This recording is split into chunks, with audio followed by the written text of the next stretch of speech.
Assalamualaikum warahmatullahi wabarakatuh.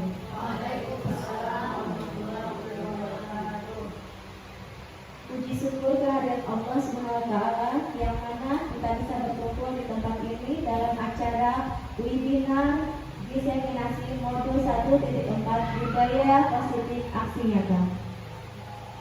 Yang saya hormati kepala sekolah atau yang mewakili, yang saya hormati para calon guru penggerak angkatan 9, yang saya hormati seluruh dewan guru Bapak Ibu semuanya yang sudah berhadir di tempat ini. Izinkan saya menyampaikan susunan acara pada hari ini. Yang pertama, pembukaan. Yang kedua, menyanyikan lagu Indonesia Raya dan Mas Guru Penggerak. Yang ketiga, sambutan dari kepala sekolah atau yang mewakili, doa dan penutup. Untuk membuka acara ini, marilah kita membaca basmalah. Acara berikutnya menyanyikan lagu Indonesia Raya dan Mas Guru Penggerak. Hadirin dimohon berdiri.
Kompetensi tingkatan prestasi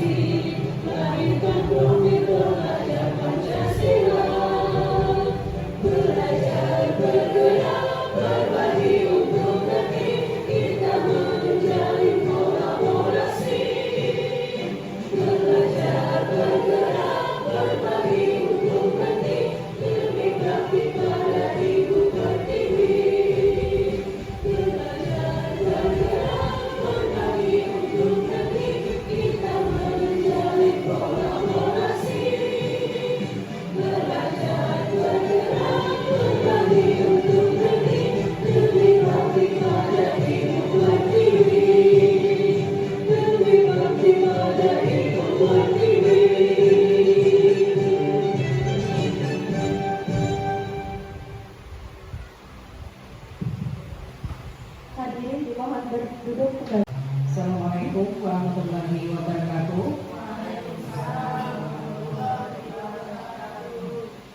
Alhamdulillahirabbil alamin.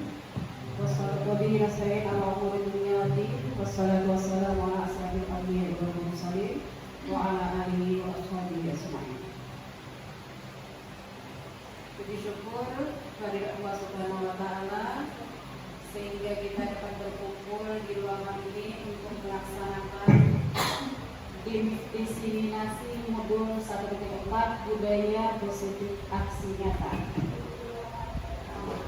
Budaya positif aksi nyata artinya yang membudaya oleh terutama di lingkungan kita khususnya. Jadi ketika mendengar ada lagu Guru Penggerak, bahwa guru penggerak itu diharapkan nantinya dapat memajukan kurikulum. Artinya guru penggerak itu bisa membantu sebagai ujung tombak demi majunya pendidikan khususnya di SMA 2 Paringin ini.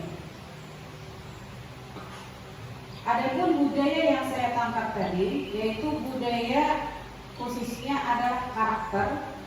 Budaya karakter yang terdapat pada guru penggerak dan murid. Jadi diharapkan apa yang ingin dicapai nantinya oleh guru penggerak dan dapat disampaikan atau dituju atau dapat kemana. Ya, kemudian dilaksanakan, diharapkan dilaksanakan. Kalau dilaksanakan artinya bisa ada tercapai, tapi terrealisasi khususnya untuk diri pribadi dan umumnya adalah untuk warga sekitar. Budaya positif yang baik itu supaya nantinya anak-anak kita menjadi lebih baik, karena kita tahu sendiri bahwa setelah pandemi kita tentunya merasa miris tentang terutama yaitu tentang karakter anak. Perbedaan antara sebelum pandemi dan sesudah pandemi, istilahnya banyak bertolak belakang karakter anak yang kita hadapi. Yang asalnya dia mempunyai karakter yang baik, ketika pandemi lantaran kita pembelajarannya lewat dari media tanpa kita bisa mengontrol anak seperti apa. Akhirnya ketika kita bertatap muka, apa yang kita hadapi, anak tersebut istilahnya jauh dari apa yang kita harapkan. Untuk anak-anak. Habis itu tadi ada juga bagaimana menghadapi bagaimana cara kita menghadapi peserta didik, baik itu dari segi pembelajaran ataupun ada kasus-kasus yang tertentu yang kita hadapi ketika kita hadapi terhadap murid. Jadi bagaimana kita sebagai guru menyikapi anak tadi supaya jangan sampai terjadi ketidakseimbangan. Khususnya kan kita sebagai guru ini adalah contoh bagi murid, bagaimana kita bertindak, bagaimana kita berperilaku. Itu adalah contoh apa yang kita gawi itu adalah apa yang kita gawi adalah menjadi contoh bagi anak. Jadi kita kada bisa menuntut anak seperti apa sementara diri kita tidak menjadi contoh yang baik. Bukan berarti ini memandang anak baik adalah, cuma ke depannya nanti budaya positif aksi nyata ini diharapkan ke depannya dapat menjadikan sekolah kita ini bisa menjadi lebih baik lagi, khususnya dari segi kurikulum pendidikan kita, pembelajaran kita, sifat dan karakter anak-anak supaya menjadi lebih baik lagi. Kiranya ini saja yang bisa dapat saya sampaikan. Semoga dalam melaksanakan dalam melaksanakan kegiatan pokoknya CGP lah, kegiatan CGP ini bisa berjalan dengan lancar sesuai dengan apa yang diinginkan, hasilnya nanti memuaskan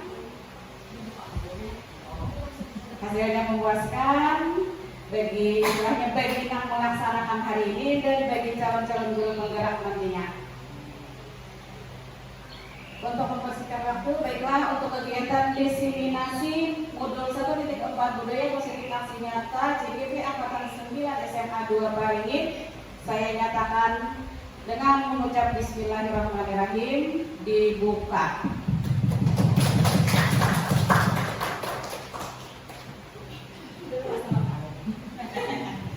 Demikian yang dapat saya sampaikan, mudah-mudahan bermanfaat khususnya bagi diri saya pribadi dan bagi warga SMA 2 Parigi pada umumnya. Salah hilaf mohon maaf. Wabillahi taufiq wal hidayah. Wassalamualaikum warahmatullahi wabarakatuh.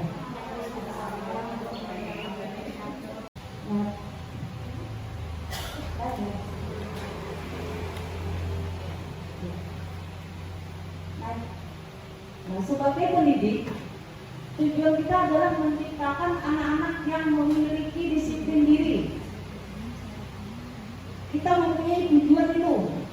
Anak-anak kita mempunyai disiplin diri sehingga mereka bisa berperilaku dengan mengacu pada nilai-nilai kebajikan universal dan memiliki motivasi intrinsik, bukan motivasi ekstrinsik. Artinya di sini adalah anak-anak ingin menerapkan, ingin punya perilaku disiplin positif yang sekian banyak itu tadi, itu harus dari motivasi dirinya sendiri, bukan motivasi dari orang lain. Yang disebut di sini adalah motivasi intrinsik. Jikalau harus juga ada motivasi dari luar, paling tidak itu ada motivasi dari keluarga, motivasi dari orang lain misalnya di sekitarnya. Tapi intinya harus motivasi dari dalam dirinya sendiri. Next. Nah, teori kontrol, teori motivasi, hukuman dan penghargaan. Setiap perilaku atau perbuatan memiliki alasan dan tujuan. Motivasi perilaku manusia terdiri dari motivasi kita masing-masing itu kenapa adanya? Untuk menghindari, kenapa kita termotivasi untuk melakukan sesuatu? Bisa saja alasannya itu adalah untuk menghindari ketidaknyamanan atau hukuman. Kita atau murid bisa itu sebagai alasannya. Kenapa dia termotivasi untuk belajar? Karena dia untuk menghindari ketidaknyamanan atau hukuman. Bisa juga untuk mendapatkan imbalan atau penghargaan. Dan yang ketiga juga bisa karena dia untuk menjadi orang yang mereka inginkan dan menghargai diri sendiri dengan nilai-nilai yang mereka percaya. Anak termotivasi dengan alasan itu. Tapi yang paling bagus tadi adalah karena motivasi intrinsik dari dalam diri dia sendiri. Terus hukuman merupakan identitas gagal yang diterapkan tidak di atas kesepakatan antara guru dan murid. Hukuman ini adalah langkah terakhir yang kita berikan jika anak tidak menerapkan disiplin positif. Konsekuensi merupakan akibat yang harus diterima dari suatu perbuatan yang sebelumnya telah diketahui dan disepakati oleh murid. Jadi di sini ada bedanya hukuman dan ada bedanya hukuman dengan konsekuensi. Kalau hukuman tidak ada kesepakatan, kalau konsekuensi sudah ada aturan, terus ada hukumannya. Restitusi merupakan upaya yang dilakukan untuk memperbaiki kesalahan agar murid lebih kuat dan bertahan dalam jangka waktu yang lama. Lanjut ya.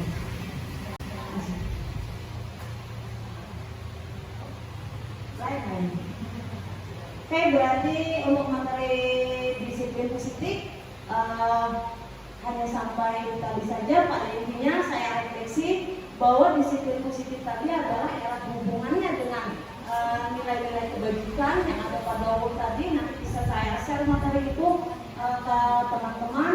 Nah, terus nilai-nilai kebajikan itu kita bertahap terapkan, tanamkan kepada anak-anak, dan kita juga sambil memberikan contoh berdasarkan nilai-nilai kebajikan itu.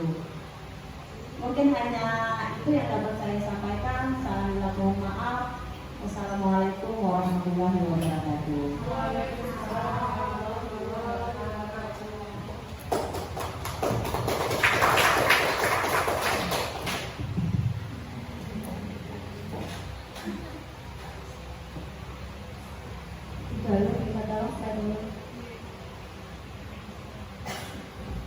Baik, masih semangat ya? Semangat.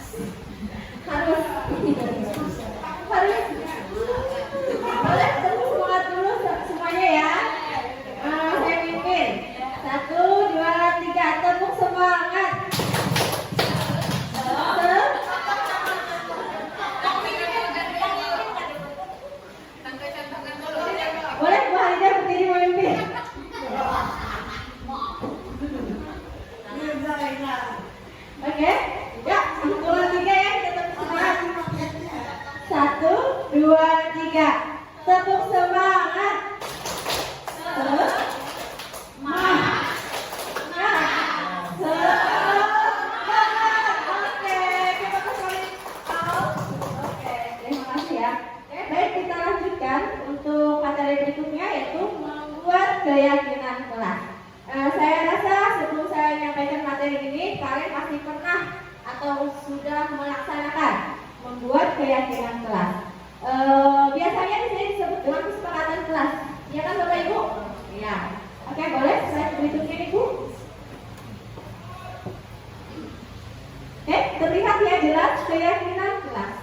Nah, di sana ada keyakinan kelas yaitu nilai-nilai kebajikan atau prinsip universal yang disepakati bersama secara universal lepas dari latar belakang, suku, negara, bahasa maupun agama. Nah, jadi kesepakatan kelas atau keyakinan kelas di sini terlepas dari latar belakang, suku, negara, bahasa maupun agama. Oke, next. Oke, di sini saya akan bacakan atau Ibu Bapak baca sendiri. Ya, boleh saya bacakan ya. Keyakinan kelas. Menurut Gosen tahun 1998, suatu keyakinan akan lebih memotivasi seseorang dari dalam atau memotivasi secara intrinsik. Seseorang akan lebih tergerak dan bersemangat untuk menjalankan keyakinannya daripada hanya sekedar mengikuti serangkaian aturan atau peraturan. Next.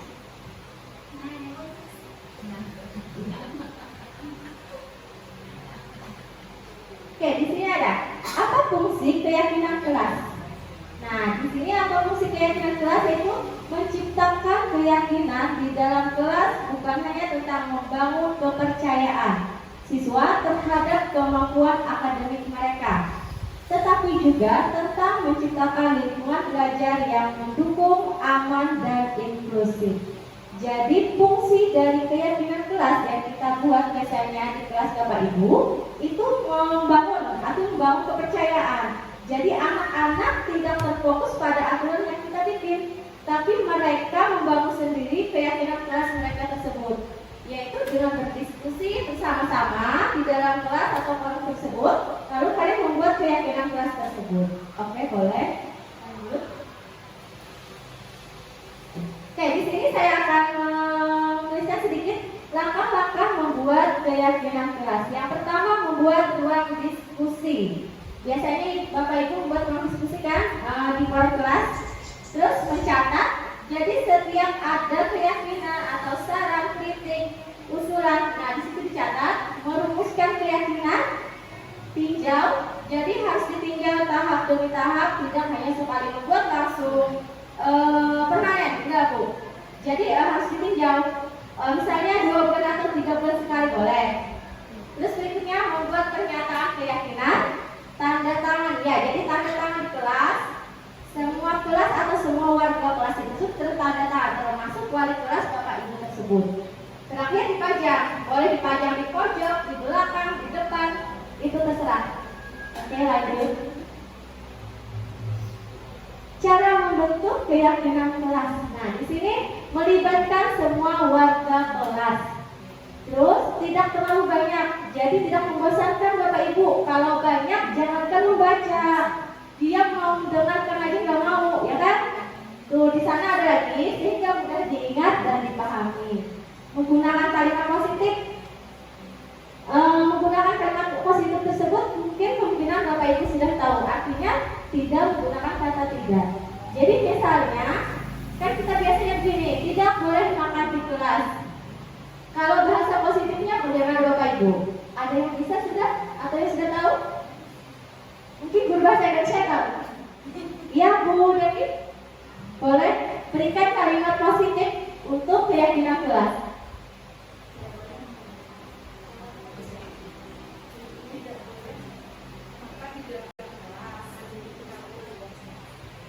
Ya, terima kasih kesempatannya.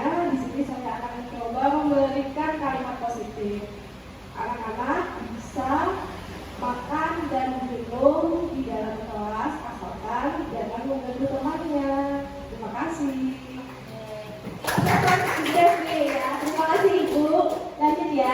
sesuatu yang dapat diterapkan. Jadinya sesuatu yang dapat diterapkan itu jangan terlalu sulit, mudah dipahami. Jadi sesuai dengan kondisi budaya dan lingkungan kelas kalian masing-masing. Jangan ibaratnya jangan kombinasi kelas sebelah atau kelas lain. Jadi sesuai dengan kebutuhan atau kondisi kelas kalian tersebut saja. Yang terakhir, perlu adanya tinjauan kembali dari waktu ke waktu agar tetap relevan.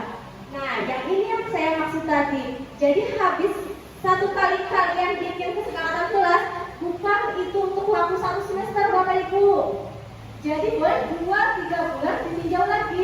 Anak-anak, kita diskusi lagi tentang keyakinan kelas kita, apakah sudah relevan, apakah sudah diterapkan, apakah sudah berhasil. Jadi boleh direvisi atau ditinjau ulang. Thank you, terima kasih. Bagaimana?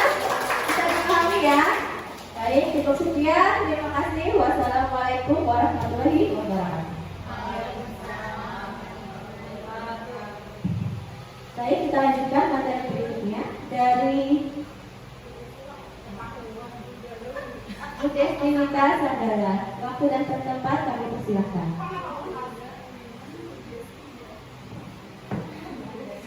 Kebutuhan dasar manusia. Oke, masih semangat Bapak dan Ibu-ibu.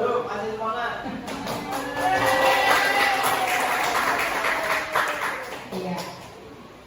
Oke, saya akan membawakan materi tentang kebutuhan hidup. Kiriman dari Kak Oda juga.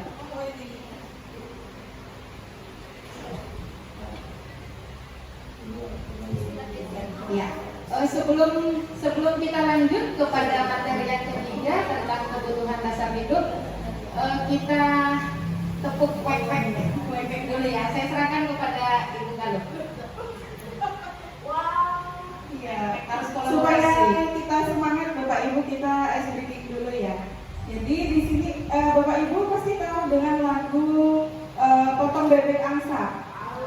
Potong bebek angsa masak di kuali, itu ya, yang itu.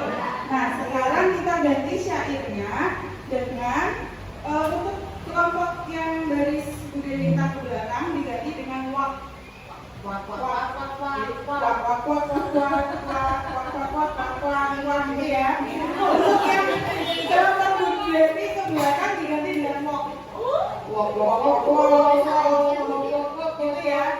Kemudian yang baris nominal ke belakang diganti dengan wek wek wek wek wek wek wek wek wek. Kemudian untuk yang angka diganti dengan wik Plus geraknya. Gerakannya, silakan Bapak Ibu tentukan gerakannya bagaimana. Mau Nanti di sini kami hanya sharing dari apa yang sudah kami dapat untuk memenuhi tugas kami. Oke, kita masuk kepada materi yang ketiga, yaitu kebutuhan dasar hidup. Kebutuhan dasar hidup nanti ada 5. Yang pertama nanti adalah kebutuhan untuk bertahan hidup. Kemudian yang kedua nanti ada kebutuhan kesenangan. Yang ketiga kebutuhan untuk diakui. Yang keempat kebebasan, dan yang kelima adalah penguasaan. Yang pertama yaitu kebutuhan untuk bertahan hidup. Semua kita punya kebutuhan untuk bertahan hidup, ya. Dalam hal ini anak-anak memiliki kebutuhan bertahan hidup yang berbeda-beda. Ada yang makannya tercukupi, tetapi mungkin tidurnya tidak atau kesehatannya tidak. Ada yang kesehatannya tercukupi, tetapi keamanannya tidak tercukupi. Jadi itu yang harus kita lihat nanti.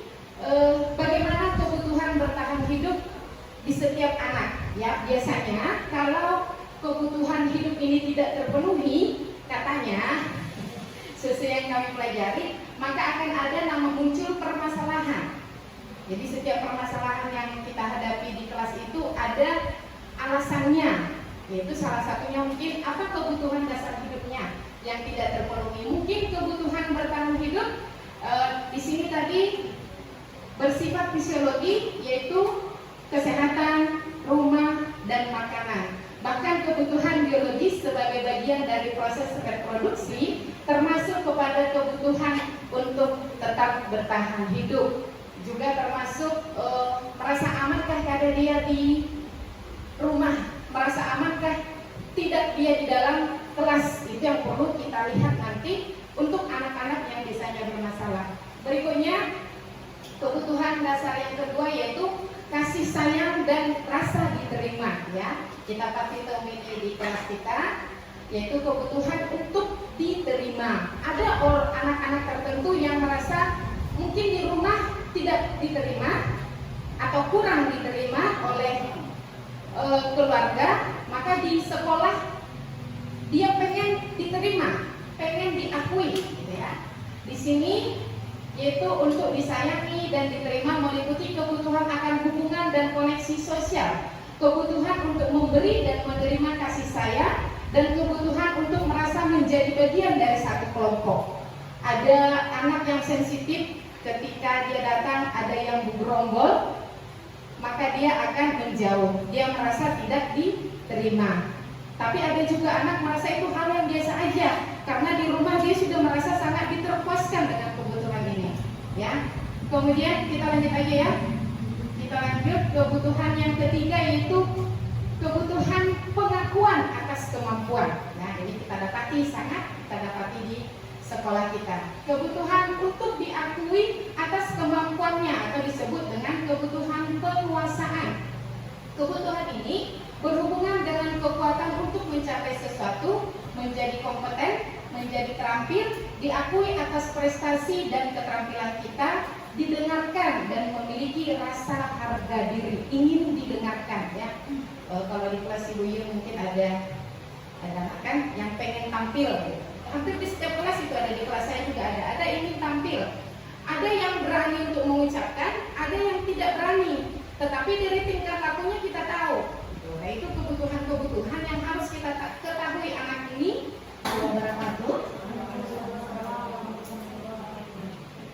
Terima kasih untuk waktu yang diberikan. Di sini sama seperti Ibu Desti, Ulun juga tidak menggurui, Ulun berbagi informasi yang selama ini Ulun dapatkan selama pendidikan. Nah, ini Ulun akan membahas mengenai 5 posisi kontrol. Apa sih 5 posisi kontrol? 5 posisi kontrol ini kontrol kita sebagai seorang guru. Betul seperti yang dikatakan Ibu Desti, kita saat ini dituntut untuk menghamba kepada murid. Karena menurut Ki Hajar Dewantara, menurut pemikiran beliau, anak itu sudah punya kodratnya masing-masing. Jadi kita membimbingnya sesuai dengan kodrat alam dan kodrat zaman. Di sini untuk kodrat alamnya yaitu bakat, lahir, minat yang dia miliki, dan kodrat zamannya itu adalah zaman sekarang, teknologi yang berkembang di saat ini. Kemudian juga kita tidak bisa mendidik siswa, kita hanya bisa menuntun. Seperti seorang petani, kita hanya bisa membantunya untuk tumbuh kembang. Tidak bisa kita melahirkannya untuk menjadi seseorang yang berkualitas baik. Di sini untuk 5 posisi kontrol, itu yang pertama, lalu mungkin bisa next, itu pemberi hukuman. Kemudian yang kedua, pembuat rasa bersalah. Yang ketiga, guru sebagai teman. Kemudian yang keempat, pemantau. Dan yang kelima, manajer. Yang pertama dulu, pemberi hukuman. Nah, sini seorang penghukum bisa menggunakan hukuman fisik maupun verbal. Misalkan ada kalimat patuhi aturan saya, atau awas, kamu selalu saja salah, selalu pasti, selalu yang terakhir selesai pada saat pembelajaran. Misalkan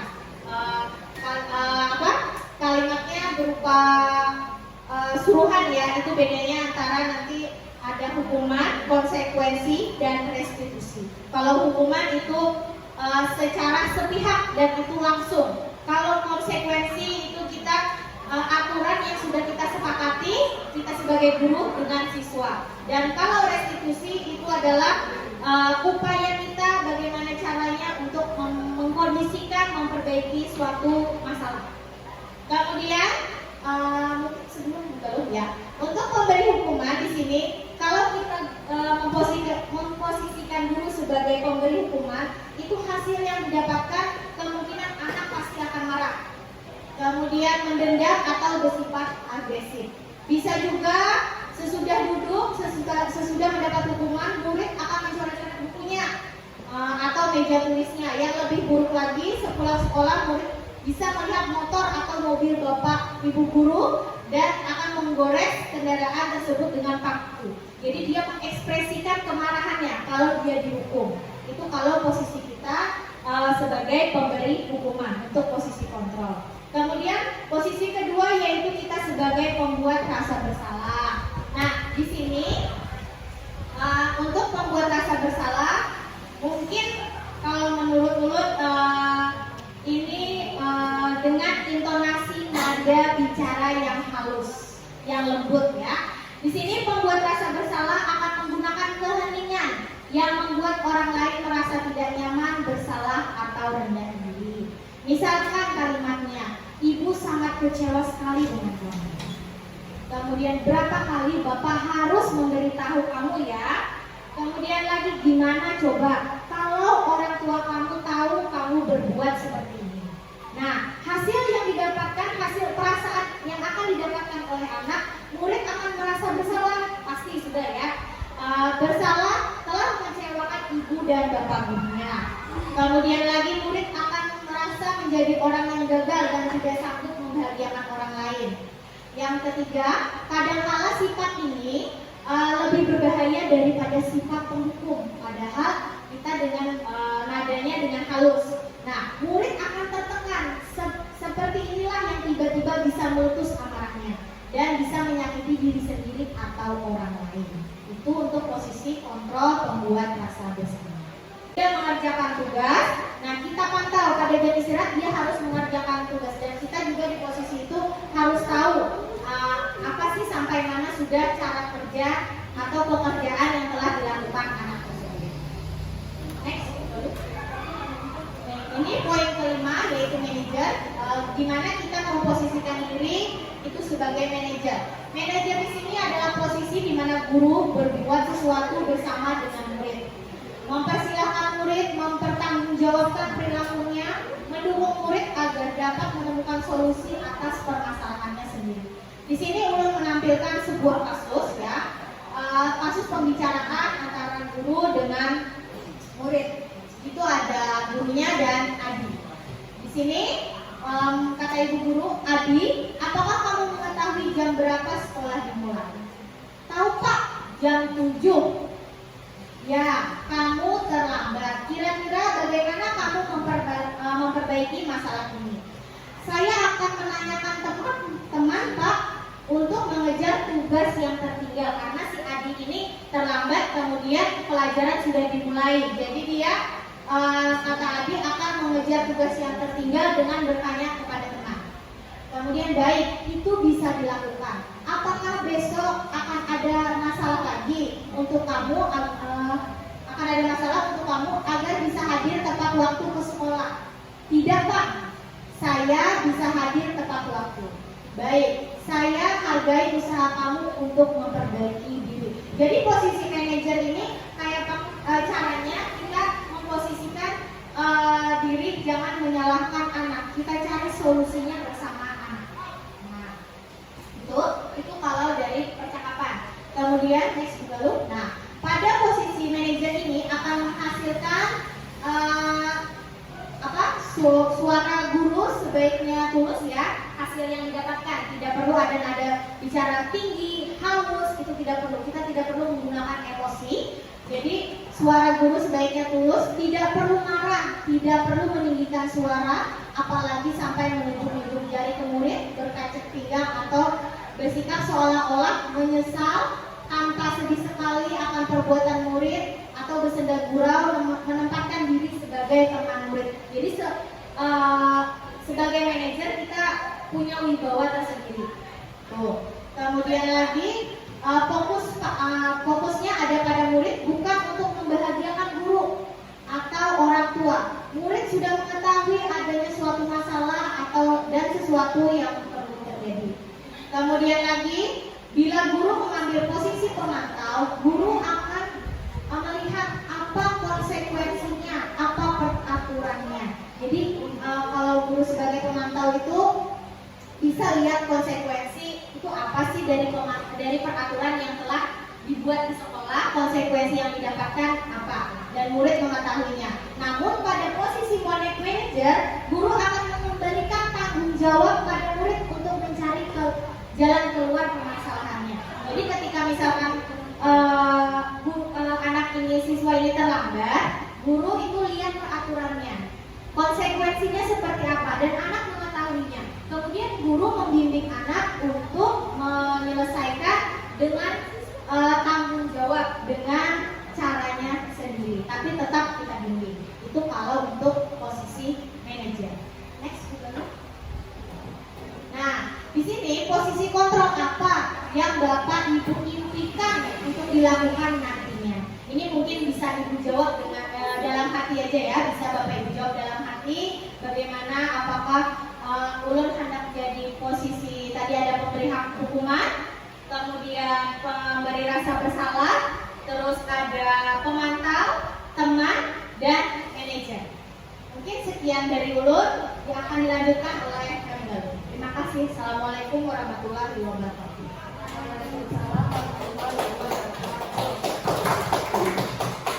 Tibalah kita di penghujung presenter ya. Jadi saya yang paling terakhir, terima kasih Bu Yanti atas waktunya. Assalamualaikum warahmatullahi wabarakatuh. Bapak Ibu, saya di sini sama dengan guru-guru CBP yang lain tidak ingin menggurui Bapak Ibu semuanya. Bapak Ibu guru hebat di sini. Saya yakin Bapak Ibu ini hebat-hebat semua orangnya. Jadi saya pengen membawa Bapak Ibu merefleksi diri di sini. Kira-kira setelah kita belajar tentang 5 posisi kontrol yang telah disampaikan oleh Ibu Yanti sebelumnya, kira-kira di posisi mana Bapak Ibu saat ini? Kira-kira di posisi mana Bapak Ibu saat ini? Lebih sering jadi teman. Lebih sering jadi teman. Negatifnya bukan malah dari situ tadi, malah bukan cuma Pak, kalau negatifnya tadi kan anak ibunya kok mereka apa aja dulu aja apa aja. Terus kayaknya malah terlalu udah sendiri kayak temannya, yang hormatnya tuh. Ya, jadi tidak menghormati ya seperti itu. Jadi refleksi saya sendiri tuh ya, ketika saya membaca materi 5 posisi kontrol ini, waktu pertama itu penghukum dalam hati saya salah ini, salah, kan? Pas selanjutnya pemberi rasa bersalah, salah juga ini. Pas yang ke teman, nah ini betul nih, seperti itu Ibu. Ternyata di belakang teman itu masih ada 2 lagi, yaitu pemantau dan manajer. Ternyata yang saya lakukan selama ini sebagai teman, sama dengan Ibu Devista, bahwa kita melakukan posisi kontrol sebagai teman, itu ternyata kurang tepat, Ibu. Jadi benar anak patuh terhadap kita, tetapi dia rasa hormatnya berkurang, betul sekali Bu Devista. Dan saya merasakan juga, kenapa ya jadinya kayak sama teman nih ke saya ngomongnya gitu. Menyakini. Kalau yang kedua untuk mendapatkan imbalan, ekstrinsik atau intrinsik? Ekstrinsik juga sama dengan kalau tadi supaya tidak dihukum, kalau ini supaya dapat hadiah. Kira-kira kalau saya melakukan ini, saya dapat apa nanti ya? Nah, seperti itu. Nah, ini juga saya alami, saya membawa kita berefleksi lagi. Saya dulu sering sekali memberi anak hadiah. Siapa yang bisa mengerjakan, siapa tim terbaik, saya memberikan hadiah. Ternyata pemberian hadiah itu kurang tepat Bapak Ibu. Ini untuk saya ya, karena saya sering sekali. Jadi hal itu kurang tepat. Kenapa? Karena pemberian hadiah itu merupakan uang. Ibu,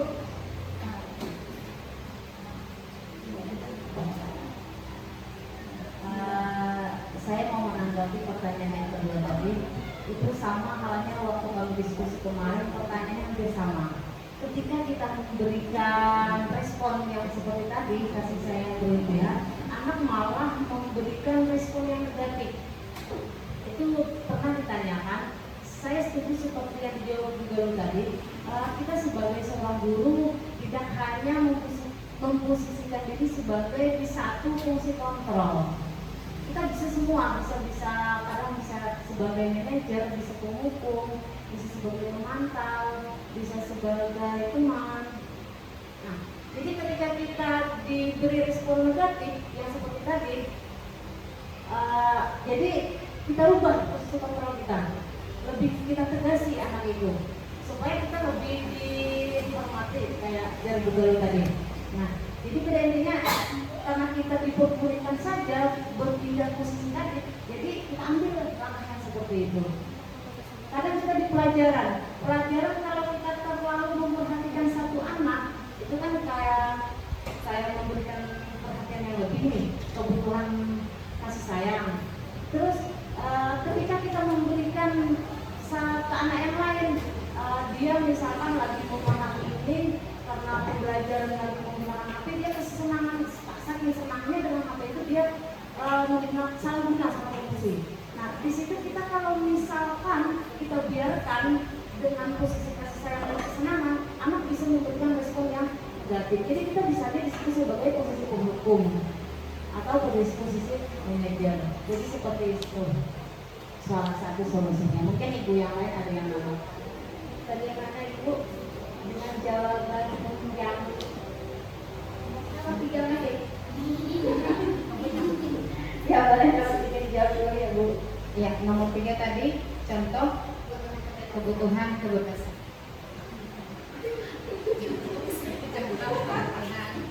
Kebebasan, tadi kebutuhan kebebasan itu adalah anak-anak bebas memilih. Tetapi kalau dikaitkan dengan pembelajaran berarti ketika kita temukan anak-anak jenuh, bosan, tidak tertarik, artinya dia perlu bebas memilih. Pembelajaran yang kita berikan itu kurang bervariasi. Jadi kalau kita temukan seperti itu ada yang jenuh, berarti kita perlu memvariasikan pembelajaran kita.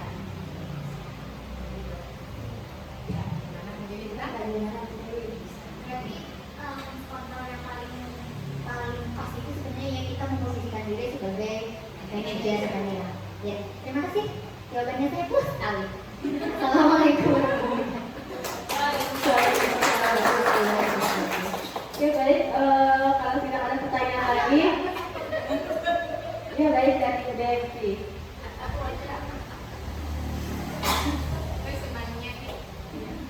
Terima kasih atas kesempatannya. Di sini saya ingin mengajukan satu pertanyaan saja Bapak Ibu, boleh? Tadi berkaitan dengan ada saya mendengar ada kata menghamba pada murid tadi ya.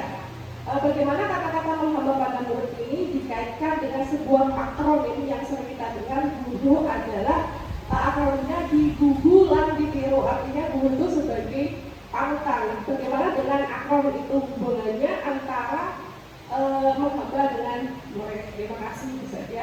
Assalamualaikum warahmatullahi wabarakatuh. Ya, terima kasih. Boleh dijawab sama Ibu Gali atau lihat ya. Terima kasih Bu Devi atas pertanyaannya. Bagus sekali pertanyaannya ya. Saya jadi berpikir juga, oh ya gimana ya? Jadi kita diharuskan menghamba pada murid. Sedangkan ada pepatah Jawa, guru itu digugu lan ditiru Bapak Ibu guru untuk melihat minat dan bakat anak.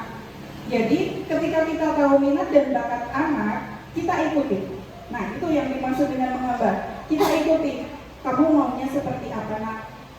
Misalnya ini anak ini sukanya kinestetik, jadi dia nggak bisa diem, harus bekerja. Oke, kita bikin pelajaran di mana dia bisa bergerak. Kemudian ada yang suka melihat audio, visual. Ada yang visual. Oh dia sukanya melihat-lihat gambar atau video, kita siapkan video.